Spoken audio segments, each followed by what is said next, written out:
Hey everybody, I'm Mama Baird and welcome back to my channel.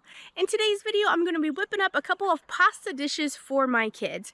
Now pasta, it's cheap, it's easy, and it's often something that you find a lot at your local food pantry, which I visit mine on a regular basis. It really helps my family eat high quality food that we normally wouldn't be able to afford. So here's just a couple of different lunches where I use what I have on hand, what I get from a food bank, what I home can, and what I get from the grocery store, mixed all together to make some good quality dishes for my kids. So let's get in the kitchen and let's see what I make up. Hi, if you're new here, I'm Carolina and I live in Montana. I do a lot of food bank hauls, pantry cooking, and canning and preserving on my channel. If that's the kind of content you're into, I hope you consider subscribing. I'd love to have you come join me on my homestead. All right, let's get into the kitchen and let's whip up some lunch for these hungry kids. For today's lunch, I'm going to be using some whole grain macaroni that I got. It's kind of like a mismatch, but that's alright. It's just going to be covered in sauce anyway. So I'm going to boil that, and then I have some home canned sloppy Joe mix. And this is one of the things where you can use something that's meant for a specific dish and use it to make something else. It doesn't mean you have to use it for sloppy joes. So this is going to kind of be like my meat spaghetti sauce for this mixture, and then I also have a can of spaghetti sauce that I'm going to throw in there to make it kind of more spaghetti saucy. And then I have just a smidgen of this cream cheese left over. I thought I'd throw that in there and make it kind of creamy. And then I'm still trying to work off this Parmesan cheese that I got from a friend. And then my Aunt Betty gave me a big bag of all these spices when I went to visit them in Missouri. And she doesn't know if they're good or not, but she liked the glass containers and I like them as well. So I'm going to try and use them up while they're still good, and we'll see if they're still good and use them up in my cooking. So I'm going to add some basil, some celery salt, and then some pizza seasoning. That pizza seasoning is great. I also add that on top of my frozen pizzas to give them a little more flavor as well. It's a good trick you can add if you have frozen pizzas. So I'm just going to heat this up in a pan. My noodles were cooked and they're waiting out in the colander while I mix this up. Make sure you're scraping your cans, guys. All that good stuff comes out from this cans. You know, you spend good money and that's good product in there for these cans. So make sure you're scraping all that out. Have a good scraper spatula, you know. That's what I added to the sauce to kind of get it spaghetti-like. It worked really well. The sloppy Joe mix I have had for a while, so I need to get it used up. I tasted it first to see what the base flavor was, and then I added those 3 seasonings, but somehow I missed that in the edit. But I added a little bit of all those as well, and now I'm just adding the cream cheese in little blotches to get that melting and make it kind of creamy. I still haven't quite figured out the trick to making cream cheese dissolve completely into hot dishes, so if anybody knows a trick to that, let me know. Sprinkling in some of that Parmesan cheese. I do like fresh Parmesan, but a friend graciously gave this to me from their move out and they wanted to get rid of it, so they gave it to me and I'm like, yeah, I'll take it. So I'm going to plop all of that macaroni that's just been hanging out in the colander in. Now this is whole grain. It was really good, guys. I couldn't taste the difference between it and regular pasta. All family members, including the kids, husband, and mother-in-law, all gobbled this up, and there was plenty of leftovers. So they had some for lunches, like my husband took some to lunch and my mother ate some of the leftovers. So this was a really good big old bowl that lasted a while and it was great. I served this with a slice of white bread with good old butter on it, and that's what the kids had for lunch that day. It was really good, something fast, and I am happy to get that sloppy Joe in one of those cans out of my pantry. Yeah. So for this next dish, I have some ground bacon here that I cooked with peppers and onions. I made a big old batch of it and kind of been adding it to dishes as I go. I have some ground, it's actually Wagyu beef, but I have some ground beef here that I had gotten from the food bank that I want to cook up.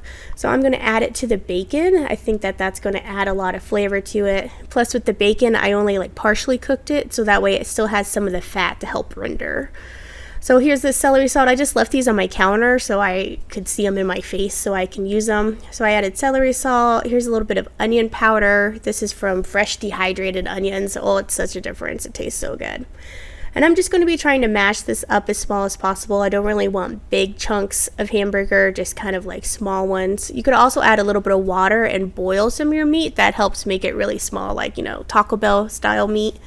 And then I'm going to add a can of stewed tomatoes to this, kind of mash them up a bit with the spoon, and then you can use that tomato juice to deglaze your pan. So you see those those brown spots on the pan in the back there, that's where the meat has caramelized and there's lots of good flavor there. So you want to use a liquid of some kind to kind of get all that up and add that back into the mixture.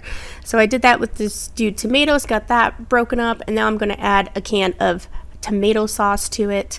That's really going to help make a base pasta. So you don't have to use a flavored pasta sauce to make spaghetti. You can just use tomato sauce and mix up your own seasonings and you have spaghetti there. So with that spaghetti sauce, or with that tomato sauce, it helped give me enough liquid to be able to get the back of that scraped up.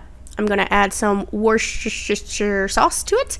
That's kind of like my secret ingredient that just adds another flavor dimension without really tasting it, not knowing what it is. So then I'm going to add some of this pizza seasoning that I had left on the counter for me. Mix that up in there. Pizza seasoning really goes great with all kind of like tomato dishes or Alfredo. You can put it on homemade garlic bread. That will be really good too. I'm going to give it a taste, see if it needs anything. These spices aren't as potent as if they were when you first bought them, so you have to add a little extra to them. I don't know why I crush them up in my hand. One of my ex-boyfriend's moms taught me that. I guess it helps release some of the oil. So I always do that with all my spices. I crush them up and then add them in. And then here's some leftover cooked macaroni where I just made a bunch of macaroni.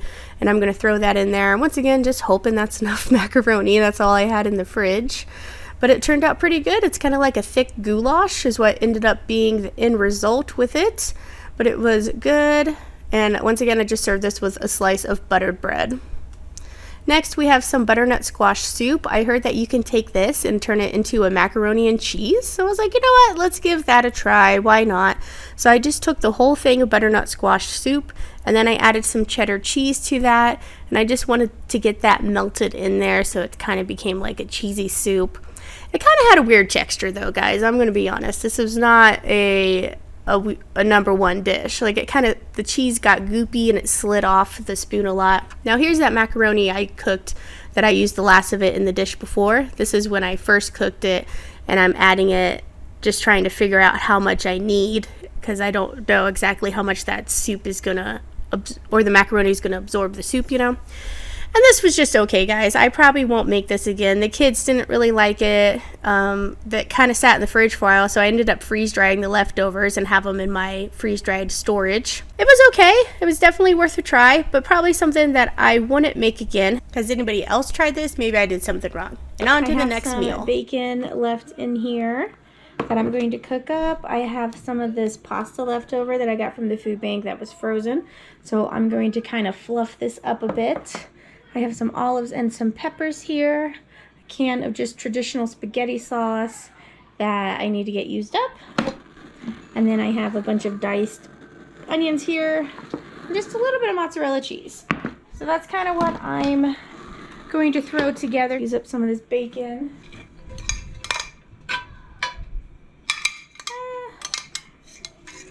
Use up all of it. So there's one container out of my fridge. Alright, the bacon is starting to cook up. I'm gonna add in the bell peppers. This is just 3/4 of an orange bell pepper. My daughter likes to eat them, so that was just left over from her snack. Then I'm gonna add a little bit of onion. Dice this all up using my Weber dicer. It's so beautiful. Got all those onions taken care of that I needed to.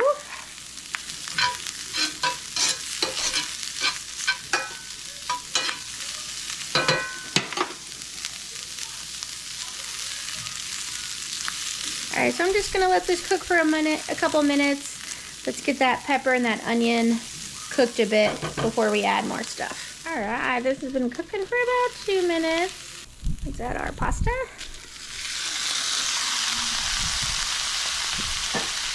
And our can of tomato sauce. Make sure you scrape it really good. Look at all that coming out. You can also put water on the bottom and do it that way. I'm going to try and keep mine pretty thick.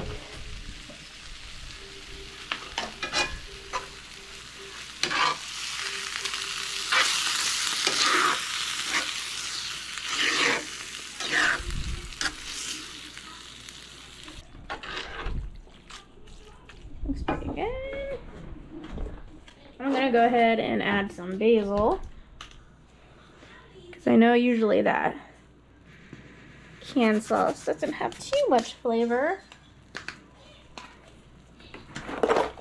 Basil, let's slide in our olives here.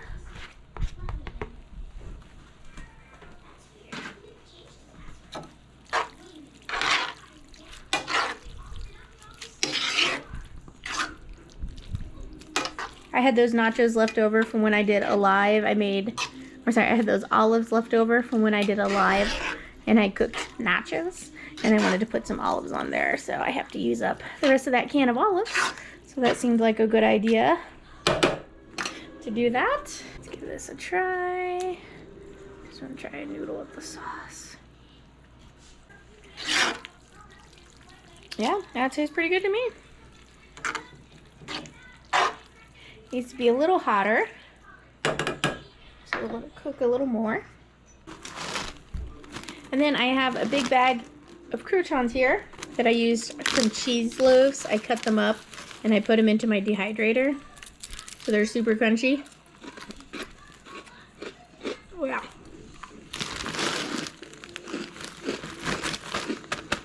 So I'm gonna put these on top instead of garlic bread. And that's what's for dinner. I got little pieces of the croutons on there instead of having garlic bread. And there we go. For this next meal, I have 1 box of Andy's shelled cheese macaroni here that I need to stretch out to feed all 3 kids. They're starting to eat a lot, guys. So I really have to stretch those meals out. This is my daughter actually cooking. She's in charge of lunch today. So she's stirring up the macaroni and cheese, and we're gonna let that cook for about 5 minutes, and we're gonna try and do some cleaning in between that time. All right, so you're stirring all the way down. Make sure none of it's stuck to the bottom of the pan. Okay, we're gonna set a 6-minute timer. Why still? Well, just stir for a little bit. We're gonna turn this down to 6. You can quit stirring. Right here. All right, now we clean for 6 minutes. Now we're going to mix it just like the box directions. We're going to add some butter and some milk. This is actually me taking back over.